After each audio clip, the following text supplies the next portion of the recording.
ఏ ఎగ్జామ్కైనా మనకు ఒక బౌండరీ ఉండాలి, డిమార్కేషన్ ఉండాలి. అంటే దానికంటూ ఒక హద్దు నిర్ధారించుకోవాలి. అంటే మనకున్నంత వరకు ఏంటి హద్దు అంటే, ఒకటి సిలబస్ ఉంటుంది, రెండోది పీవైక్యూ ఉంటుంది. ఎందుకని ఇన్నిసార్లు స్ట్రెస్ చేసి చెప్తుంటానంటే, మీకు కొన్ని స్టాండర్డ్ బుక్స్ చూసినప్పుడు కొన్ని క్వశ్చన్స్ వస్తాయి.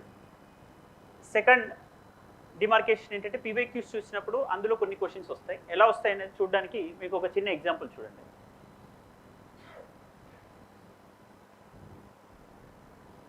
I think previously, if anybody attended this session, this kind of session, ever లేదు. Fine.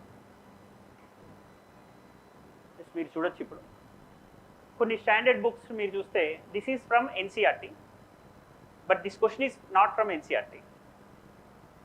This was a question of UPSC. It was asked in 2019 on 21st June. The sun అని question ఇక్కడ అడిగారు. 21st June, June 21వ తారీఖున sun doesn't set below the horizon at the Arctic circle అని ఉంది. ఇది answer actual. అంటే సూర్యుడు ఆర్కిటిక్ సర్కిల్ పైన మనకి సమ్మర్ సాల్స్టిస్ టైంలో ఎప్పుడు అస్తమించడు, doesn't set, sunrise sunset అని అంటారు కదా, అస్తమించడు అని ఉందన్నమాట అక్కడ స్టేట్మెంట్. ఇది రైట్ స్టేట్మెంట్. ఇది ఎక్కడి నుంచి తీసుకున్నారు అనేది చూడండి. ఇది మన 6th క్లాస్ ఎన్సీఆర్టీలో ఉంటుంది. 6th క్లాస్ ఎన్సీఆర్టీలో మీరు చూస్తే ఇక్కడ, see the north pole is incline towards the sun and the places beyond the Arctic circle experience continuous day light for about 6 months. That means the sun doesn't set below the horizon and Arctic circle. అంటే ఏంటి? కంటిన్యూస్గా 6 months beyond the Arctic circle, Arctic వలయం పైన దాదాపు 6 నెలల పాటు సూర్యుడు అస్తమించడు అనే స్టేట్మెంట్. అది ఉల్టా ఇచ్చాడు. ఇక్కడ ఏమంటున్నాడు? కంటిన్యూస్ సన్ రైజ్ ఉంటుంది అన్నాడు క్వశ్చన్. అంతే. ఇది దీనికి సంబంధించినటువంటి పిక్చర్, రైట్? ఇది 6th ఎన్సీఆర్టీలోనే ఉంది. ఇది revolution of the earth and season. చాలా ఫండమెంటల్ క్వశ్చన్, కాన్సెప్చువల్ క్వశ్చన్. ఇలాంటి క్వశ్చన్స్ మళ్ళీ మీరు చూస్తే, ఇది మనకి 2021 ప్రిలిమ్స్లో, అది 2019లో అడిగింది. ఇది 21 చూసుకోండి ఒకసారి. 21 సెట్ ఏలో, సెట్ ఏబిసిడిలో సెట్ ఏ క్వశ్చన్ ఇది. ఈ question from polity 6th NCERT. నేను చాలాసార్లు ఇవన్నీ ఎందుకు చూపిస్తుంటా అంటే, ఇంతకన్నా మించి ద బెస్ట్ అథెంటిక్ రిఫరెన్స్ అనేది మనకు కనిపించదు. అందుకే ఇది ఎక్కువసార్లు తీసుకుంటున్నా. ఎందుకంటే మనకి స్టార్టింగ్ ఎన్సీఆర్టీ బుక్ ఇలా స్టార్ట్ చేసినప్పుడు 6th ఎన్సీఆర్టీ అసలు చూడ అవసరం లేదు ఇలా అంటుంటారు కదా. ఈవెన్ అక్కడ కూడా ఒక్క సింపుల్ రీడింగ్, ఒక రోజు 2 రోజులు పడుతుంది బుక్ చదవాలంటే. కొంచెం ఎక్స్పర్ట్స్ ఎవరైనా వచ్చి చెప్పేస్తే, ఇప్పుడు నేను వచ్చి చెప్పేస్తే 2 hours 3 hours అయిపోద్ది. అలా మేజర్ కంపోనెంట్స్ ఏమన్నా కవర్ చేసుకుంటే అయిపోయే ఒక చిన్న బుక్ నుంచి మనకు ఒక 2 marks వస్తే, ఆ 2 marks మన జీవిత తలరాతను మార్చేస్తాయి ఒక కాంపిటేటివ్ ఎగ్జామ్. చూడండి, ప్రియాంబుల్ ఉంది, దాని తర్వాత నేషనల్ యాంథమ్ వస్తుంది, దాని ట్రాన్స్లేషన్ పర్సన్ ఉంది, ఆ తర్వాత మనకి చాప్టర్ స్టార్ట్ అవుతుంది 6thలో. అంటే చాప్టర్ స్టార్ట్ కావడానికి ముందే ఈ translated version of national anthem ఏదైతే ఉందో, అంటే బెంగాల్ నుంచి ఆంగ్ల భాషలోకి అనువదించిన ఈ వర్షన్ ఏదైతే ఉందో, దానికి సంబంధించిన ఒక చిన్న నోట్ పాయింట్ ఉంది చూడండి. Jana Gana Mana was translated by Gurudev Rabindranath Tagore from Bengali to English in February 1919 at Madanapalle in the district of Chittoor. Chittoor మదనపల్లిలో కూర్చొని రవీంద్రనాథ్ ఠాగూర్ ఏం చేశాడు? నేషనల్ యాంథమ్, జాతీయ గీతాన్ని అనువదించాడు బెంగాలీ నుంచి ఆంగ్లంలో అనే పాయింట్ ఇక్కడ సెట్యూలో క్వశ్చన్ నెంబర్ 36 చూస్తే, with reference to the Madanapalle of Andhra Pradesh which one of the following statements is incorrect అంటే, చాలామంది ఈవెన్ నార్త్లో ఉన్న వాళ్ళు ఏం చేసి పింగళ వెంకయ్య ఏం చేశాడు? నేషనల్ ఫ్లాగ్ తయారు చేసి, అది కూడా తెలియదు కాబట్టి వీళ్ళు ఏమన్నా చిత్తూరు మదనపల్లిలో ఈ నేషనల్ ఫ్లాగ్ గురించి రాశారు. సో మనకి తెలుసు కాబట్టి అట్లీస్ట్ ఇది ఎలిమినేట్ చేసాం. నాట్ స్టూడెంట్స్ ఇక్కడ మనం 1-to-1 personal mentorship UPSC interview select అయిన వాళ్ళకి వస్తున్నప్పుడు చెప్తుంటే, పింగళ వెంకయ్య గురించి ఎవరికి తెలియదు అక్కడ.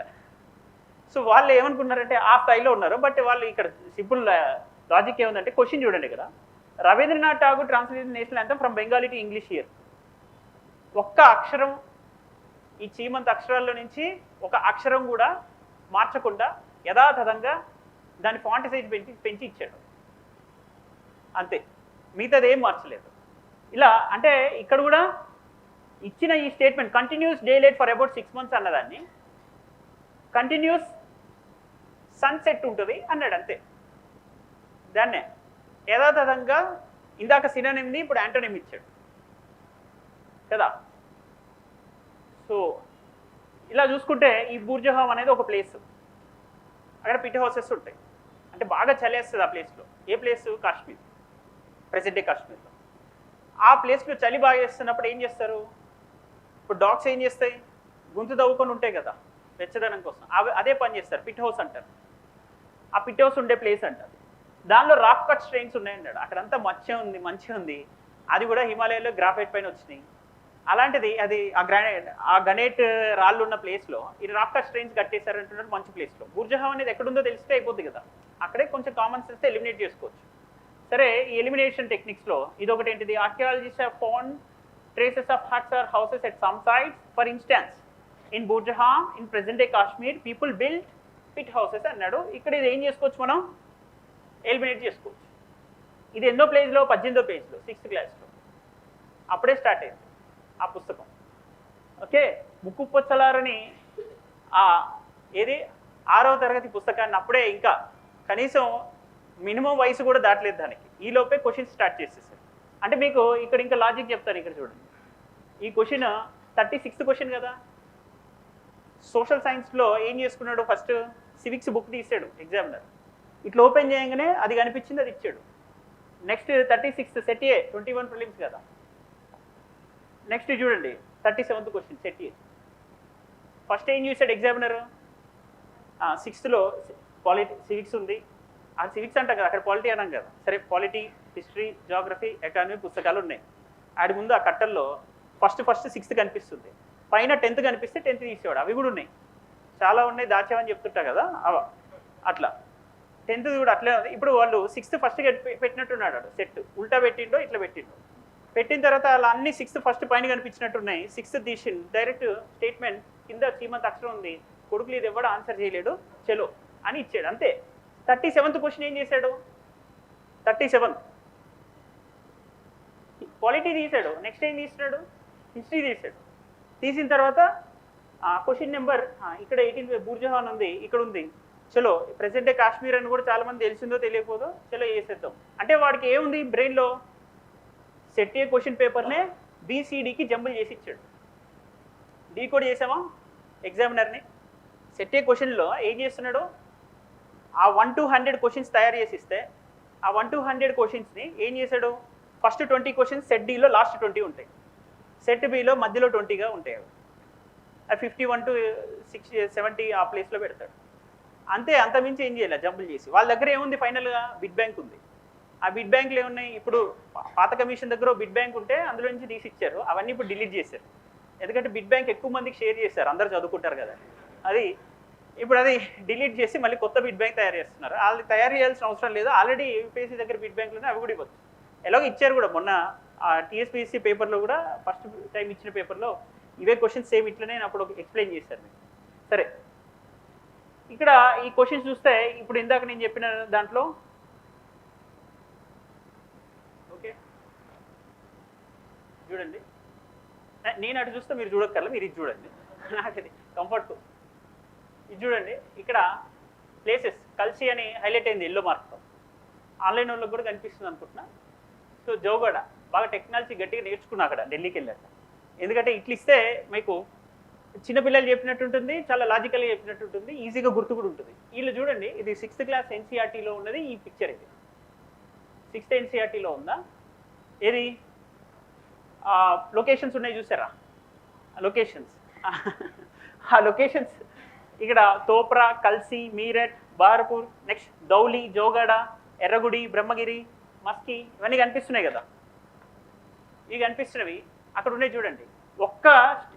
ఇవన్నీ ఎలిమినేషన్ కూడా లేవు, క్వశ్చన్ టఫ్ ఉందన్నట్టు. కానీ ఈ క్వశ్చన్ ఎక్కడి నుంచి తీసిండు?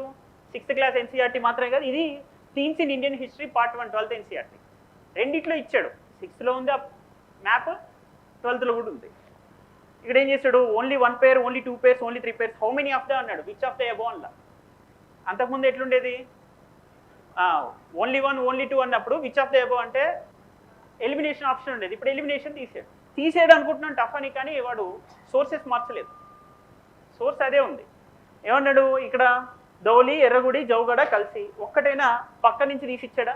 కలిసి ఎక్కడ కనిపిస్తుంది? ధౌలి కనిపిస్తుంది, ఎర్రగుడి కనిపిస్తుంది. సి ఈ జౌగడ అక్కడే పక్క, ఇది ఇక్కడే ఉంది. 6లో ఉన్న ప్లేసెస్ నుంచే తీసిచ్చాడు. ఇది 12లో ఉన్న places, Kalsi, Jaugada, Kalinga, right? These are the places, right? Next ఇప్పుడు మనం ఏం చేయాలంటే next we're preparing for government exams. So government publish books చదివితే సరిపోతుంది. గవర్నమెంట్ ఎగ్జామ్స్ కాకుండా మనం ఏం చేస్తున్నాం అనేది మనకి తెలియాలి. Next why UPSC PYQ, why test analysis. Test అనాలిసిస్లో నువ్వేం చేయాలి? టెస్ట్ రాసిన తర్వాత ఒక్కొక్క స్టేట్మెంట్ ఎందుకు పుట్టింది, ఎందుకు పెరిగింది అనేది మనం చదవాలి, దాని పరిణామ క్రమాన్ని చదివితే. ఇక్కడ 2013లో అడిగిన ప్రశ్న ఒక్కొక్క స్టేట్మెంట్ మళ్ళీ ఒక్కొక్క క్వశ్చన్గా మారింది ఇక్కడ. ఓకే, సో అక్కడితో ఆ స్టేట్మెంట్ ఎండ్ అవుతుంది, అది ఇంకా పెరుగుతూనే ఉంది. సో ఇవి చూస్తున్నారు కదా, అక్కడ అడిగిన క్వశ్చన్లో బుద్ధాస్ మహాపరినిర్వాణ గురించి అడిగిన క్వశ్చన్ ఒక్కొక్క ప్లేస్కి సంబంధించిన ఒక్కొక్క, యాక్చువల్లీ ఇక్కడ స్టేట్మెంట్స్ ఏవైతే అజంతా, మౌంట్ అబు వీటికి సంబంధించిన ఏరియాస్ ఏవైతే ఉన్నాయో ఆ ఏరియాస్ని ఇక్కడ టచ్ చేస్తున్నారు అనమాట. ఒక్కొక్క ఏరియాకి సంబంధించి అజంతా, మహాబలిపురం, ఇక్కడ అజంతా మహాబలిపురానికి సంబంధించిన ఏరియాస్. ఇక్కడ మామల్లపురం కనిపిస్తుంది చూడండి, ఇక్కడ అజంతా కనిపిస్తున్నాయి కదా. సో ఈ అజంతా మామల్లపురంలో ఉన్న ఈ పాయింట్స్నే వీళ్ళు తీసి ఏం చేశారు, ఇక్కడ ఇచ్చారు. Rock cut monuments. ఓకే, ఇలా ఇంకొకటి చూద్దాం. So these are basic analytical points. ఇంకా చాలా ఉన్నాయి, ఇప్పుడు మీకు ఇలా చెప్తూ పోతే 2-3 గంటలు ఇక్కడే పడుతుంది. జస్ట్ చిన్నవి కొంచెం ఎక్కువ ఇంట్రెస్టింగ్ ఉన్నాయి చెప్తున్నా. ఇప్పుడు ఇదేంటిది, central ground water authority was formed under the environmental protection act అని ఇక్కడ సెకండ్ స్టేట్మెంట్. అది రైట్ ఆర్ రాంగ్ ఇంకా చెప్పలా, క్వశ్చన్లో ఉంది అది. ఓకే, అందరికి కనిపిస్తుంది కదా చివరి వరకు. క్వశ్చన్లో ఉన్నది ఇక్కడ ఏం చేశాడు చూడండి. Which one of the following has been constituted under environmental protection act 1986, 2022లో. ఎక్కడి నుంచి తీసాడు? 2020 నుంచి. 2020లో నుంచి 2022కి ఈ స్టేట్మెంట్ని ఒక క్వశ్చన్ ప్లస్ ఆన్సర్ చేశాడు కదా. కానీ కట్ ఆఫ్ ఏమైందంటే 2018లో కట్ ఆఫ్ 98 అయింది, రైట్? అంతకుముందు 2017లో కట్ ఆఫ్ 105 ఉండే, 105 నుంచి ఎడిగిపోయింది 98 అయింది, 98 నుంచి ఎడిగిపోయింది మళ్ళీ 98 అయింది 2019లో. ఆ తర్వాత 2020లో 95 అయిపోయింది, 2021లో 91 అయిపోయింది, 2022లో 88లు, 91లో 88ల మధ్య ఉంది కట్ ఆఫ్. ఎందుకుంది అంటే అందరూ ఏం చేస్తున్నారంటే ఎన్సీఆర్టీ కన్నా, చిన్నపిల్లల పుస్తకాల కన్నా చాలా పెద్ద ఎగ్జామ్కి చదివేటప్పుడు పెద్ద పుస్తకాలు చదవాలి, ఎక్కువ పుస్తకాలు చదవాలి, దొరికిందల్లా చదవాలి. సో అప్పుడు మనకి ఎక్కువ నాలెడ్జ్ వస్తుంది, జాబ్ తప్ప. అది బేసిక్గా ఏంటంటే వాళ్ళు కట్ ఆఫ్స్ మారుతున్న వాళ్ళు కూడా ఎక్కడో అక్కడెక్కడ కొంచెం లాగేసి బండి లాగారు, ఆటోమేటిక్గా అది క్లియర్ చేశారు, అయింది. కానీ కట్ ఆఫ్స్ వాళ్ళు ఏం చేస్తున్నారు, they are sticking to basics చూసుకుంటే ఇవన్నీ మీకు ఇక్కడ చెప్పేస్తే అడ్వాంటేజ్ ఏమవుతుందంటే మీరు కూడా కొన్ని బేసిక్స్ని విడిచిపెట్టరు అనమాట. పీవైక్యూస్ గురించి చూస్తూ ఉంటారు. ఆ బిడ్ బ్యాంక్స్ని అన్ని చోట్ల వాడుతుంటారు, అన్ని స్టేట్ సర్వీస్ కమిషన్స్లో వాడినప్పుడు అందులో 9 questions UPSC PYQs bit banks నుంచే తీసిచ్చారు. మీకు గ్రూప్ 1లో ఫస్ట్ టైం జరిగిన దాంట్లో 9, సెకండ్ టైం జరిగిన దాంట్లో 7 ఇచ్చారు. అది కూడా లిస్ట్ చెప్తాను. సో బ్లూ ఫిల్డ్ మషీర్ అనేది యాక్చువల్లీ ఏంటిది, వీళ్ళు ఇక్కడ కావేరీ రివర్లో ఉంటుందన్నారు, అది ఫిషరీస్ కమ్యూనిటీకి చెందిందా అని అర్థమవుతుంది మనకి. సో ఇక్కడ ఏది బర్డ్ కాదు అన్నాడు. ఇక్కడ మషీర్ అనగానే మనం ఏమన్నా, ఇప్పుడు ఆయన ఎవరో ఆర్నిథాలజిస్ట్ ఉంటాడు కదా అలీ, ఆయన కూడా అన్ని బర్డ్ నేమ్స్ నేర్చుకుని ఉన్నాడు, రీసెర్చ్ చేసిన, అవునా కదా? మనం ఏమన్నా వెళ్ళి ఎకాలజిస్ట్ మనం కూర్చొని రోజు బర్డ్ సంఖ్య వాటి సైంటిఫిక్ నేమ్స్ ఏంటి తీసుకోవడం కాదు కదా. సో బట్ అక్కడ లాజిక్ ఏంటంటే అక్కడ ఏం చేశాడు, మషీర్ అనేది మనకు తెలుస్తుంది పీవైక్యూని బట్టి 2020, 2019లో ఉంది, 2022లో బర్డ్ ఏది కాదన్నాడు. ఇదిగో ఇది ఫిష్, మిగతా అన్ని బర్డ్స్ అని ఆల్రెడీ వాడే ఆన్సర్ ఇచ్చి ఉన్నాడు ముందు ఇయర్లో. కాబట్టి ఆ ముందు ఇయర్లో ఉన్న ఆన్సర్ చూడగలిగితే ఇక్కడ మనకు అర్థం అవుతుంది ఆన్సర్. నెక్స్ట్ ఏం చేద్దాం, ఈ బ్యాంక్స్ బోర్డ్ బ్యూరో ఇలాంటి క్వశ్చన్ ఒకటి ఉంది. So chairman of public sector banks are selected by banks board bureau. See, with reference to Banks Board Bureau, which one of the following statement? Banks Board Bureau recommends for the selection of heads for public sector boards. Okay? ఇలా మొత్తం PYQs తీసి మనం ఏం చేస్తున్నాం, just క్వశ్చన్స్గా marks ఇస్తున్నారు అనేది identify చేస్తున్నాం. ఇక్కడ 5th షెడ్యూల్లో ఏదైనా ఒక ల్యాండ్ తీసుకెళ్తే ఆ ల్యాండ్ పెడితే 5th షెడ్యూల్లో వాటిని బయట వాళ్ళు కొనకూడదని ఉంది. దాన్నే ఇక్కడ statement, if a particular area is brought under 5th schedule of the constitution of India, which one of the following statement best reflects the consequence of it అన్నట్టు. అంటే this would prevent the transfer of land of tribal people to non tribal people. Tribal people ల్యాండ్ని non tribal పీపుల్కి transfer కాకుండా ఆపుతుంది 5th షెడ్యూల్లో కనుక ఒక ల్యాండ్ని తీసుకెళ్ళి పెడితే అనేది ఇక్కడ ఉంది. ఇక్కడ చూడండి question, under which of the following schedule of the constitution of India the transfer of tribal land to private parties for mining be declared null and void under 5th schedule. అక్కడ 5th షెడ్యూల్ అక్కడ question ఉంది, ఇదే question come answer అయింది. అది 2019లో ఉంది, ఇది 2022లో ఉంది. So ఇక రామానుజాచార్య గురించి భక్తి డివోషన్ అది 1980లో అడిగారు అనుకున్నాం, కానీ అది 2002లో కూడా వచ్చింది. ఇది చాలాసార్లు ఫేవరెట్ ఇలా క్వశ్చన్ ఇది చూపించడం నాకు ఏంటంటే, యూపీఎస్సీ ఎన్డీఏలో 2016లో ఈ బైసెఫనాల్ ఏ అనేది ఒక క్వశ్చన్ అడిగారు. అది సర్దార్ సినిమా తీశాడు కదా కార్తీక్, అది తాగితే క్యాన్సర్ వస్తుంది. అది అదే ఏది వాటర్ బాటిల్ని మనం ఎండలో పెట్టి తర్వాత వానల్లో పెట్టి తర్వాత చలిలో పెట్టి కొద్దిసేపు తాగితే ఏమవుతుంది, ఆ వాటర్ బాటిల్లో ఇలా మైక్రో ప్లాస్టిక్స్ ఉంటే అవి కడుపులోకి పోతే క్యాన్సర్ వస్తుంది, అది కార్సినోజెనిక్ ఏజెంట్ అని చెప్పాడు. దానికి అగేన్స్ట్గా ఈ వాటర్ బాటిల్స్ లేకుండా చేయాలని ఫైట్ చేస్తాడు. ఓకే, ఆ తర్వాత నేను ఇంటర్వ్యూకి వెళ్ళి వాటర్ బాటిల్ కొనుక్కొని తాగాను. సో అట్లా చేస్తుండే. ఇక్కడ బైసెఫనాల్ ఏ ఉంది, బైసెఫనాల్ ఏ అనేది స్టేట్మెంట్ ఏంటిది, 2016లో ఎన్డీఏలో అడిగింది, యూపీఎస్సీ సివిల్ సర్వీస్ ఎగ్జామ్లో 2021లో అడిగాడు. అది అందులో ఉన్న, ఎందుకని ప్రతి స్టేట్మెంట్ చదవాలి అంటే టెస్ట్ సిరీస్ చదివేటప్పుడు కానీ ఏ టెస్టులు రాసినా ఏం రాసినా ఆ టెస్ట్లో PYQs చూసినా దానికి సంబంధించింది ఇదిగోండి ఇందులో ఒక స్టేట్మెంట్, ఇది యాక్చువల్ ఆన్సర్ కాదు ఆ క్వశ్చన్కి, బట్ ఇందులోని పాలీఇథిలిన్ టెరాఫ్థలేట్ అనేది అక్కడ మళ్ళీ క్వశ్చన్ అయింది 2022లో. Right, okay. సో అంటే బేసికలీ ఈ క్వశ్చన్స్ ఇది మళ్ళీ సార్ మెయిన్ సంగతి ఏమైంది అని అంటున్నారంటే, మెయిన్స్ కూడా ఉంది ఇదిగోండి ఇట్లా.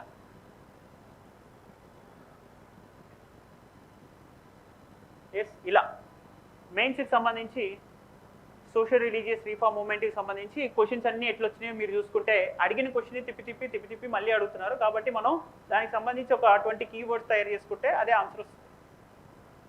అక్కడ యంగ్ బెంగాల్ బ్రహ్మ సమాజం 21లో అడిగాడు, ఎక్స్క్లూజివ్ బ్రహ్మ సమాజం మీద అడిగాడు, ఎక్స్క్లూజివ్ యంగ్ బెంగాల్ గురించి ఇంతకుముందు అడిగాడు, అవే క్వశ్చన్స్ ఇవ్వండి ఉన్నాయి. సో ప్రతి ఒక్క సోషల్ రిలీజియస్ రీఫార్మ్ మూవ్మెంట్కి సంబంధించిన సిగ్నిఫికెంట్ పర్సనాలిటీని కనుక మనం ఒక 20 పాయింట్స్ తయారు చేసి పెట్టుకుంటే అదే ఆన్సర్ అవుతుంది. ఇక్కడ వాటన్నింటినీ కలిపి మిక్స్ చేసి కూడా అడగచ్చు. మెయిన్స్లో సేమ్ అవే థీమ్స్. 1980లో రాజా రామ్మోహన్ రాయ్ని అడిగితే 2021లో కూడా అదే రాజా రామ్మోహన్ రాయ్ వస్తాడు, ఎందుకంటే అది మనం మార్చలేం కాబట్టి హిస్టరీ ఇలాంటిది. ఇంకా ఎస్ఎన్టీలో కూడా ఇలానే ఉంటాయి. సో ఇక్కడ ఒకసారి చూస్తే లిటరేచర్ అనేది ఒక థీమ్, దానిలో అడిగిన క్వశ్చన్స్ మళ్ళీ రిపీట్గా అడుగుతున్నవి కూడా ఉన్నాయి. ఓకే, బుద్ధిజం, జైనిజం, లిటరేచర్ నుంచి అటు స్ట్రైవిజం, ఇవన్నీ. సెక్యులరిజం అనే క్వశ్చన్ చూసినా కూడా 2014లో అడిగిన question, how secularism differs from debates of west అని అడిగారు. Same, how secularism different from the western model of secularism, Indian secularism 2018లో అడిగారు. ఇది GS1లో. అగైన్ 2019లో what are the challenges to our cultural practices in the name of secularism అన్నారు. So right, ఇది practice prelims PYQs, not random bit banks.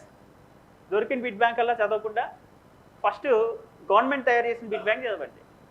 Government A bit bank తయారు చేసిందంటే, గత కొన్ని దశాబ్దాలుగా నేను పెట్టిన ఎగ్జామ్స్ ఒక బిట్ బ్యాంక్ అయింది, అది చదువుకోమంటుంది. అది చదివిన తర్వాత మిగతా బిట్ బ్యాంక్స్లో నువ్వు జడ్జి చేయగలుగుతావు, ఏది రైట్ ఫిట్ బిట్ బ్యాంక్, నీకు ఉపయోగపడే బిట్ బ్యాంక్, ఏది నీ టైం వేస్ట్ చేసే బిట్ బ్యాంక్ అని నువ్వు చూసుకొని చేసేయచ్చు. ఓకే, అది చూసుకుంటే అయిపోద్ది. Start building your own mains model answers in a thematic fashion. Okay, read, revise, represent. All the best.